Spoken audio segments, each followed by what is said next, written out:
አድማጭ ተመልካቾቻችን አሁን የምንገኘው በሰሜን ወሎ ዞን በመቄት ወረዳ በፍላቂት ገረገራ ከተማ አስተዳደር 01 ቀበሌ ፍላቂት መስጂድ ረህማን ሲሆን ይህ መስጂድ መቼ ተመሰረተ፣ አሁን ምን ደረጃ ላይ ይገኛል የሚለውን የምናስቃኛችሁ ይሆናል። እስከ ዝግጅታችን ፍጻሜ አብራችሁን ቆዩ። የፍላቂት መስጂድ ረህማን በ1974 በቀደምት አባቶች በጭቃና በእንጨት ተመስርቶ ተገንብቶ አሁን ላይ ከ42 ዓመት በላይ ለህብረተሰቡ አገልግሎት ሲሰጥ ቆይቷል።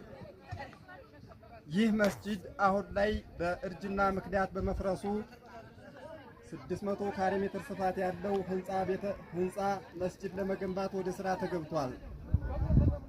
በዚህ የህንፃ ግንባታ ላይ ሁሉም ህብረተሰብ የበኩሉን ድርሻ እየተወጣ ይገኛል። መላው ሙስሊም ማህበረሰብ በውጭም ሆነ በሀገር ውስጥ ያለ ይህን መስጂድ ታሳቢ በማድረግ በተከፈተ የዋትስአፕ ግሩፕ የበኩሉን ድርሻ እየተወጣ ይገኛል። ቀጣይም ቢሆን ይህ መስጂድ በተያዘለት ጊዜ ተጠናቆ በተያዘለት ጊዜ ተገንብቶ እንዲጠናቀቅ ሁላችንም የበኩላችንን ድርሻ እንወጣ እንላለን። ነቢያችን ሰለላሁ ዐለይሂ ወሰለም መንበና መስጂድን በነላሁ ለሁ።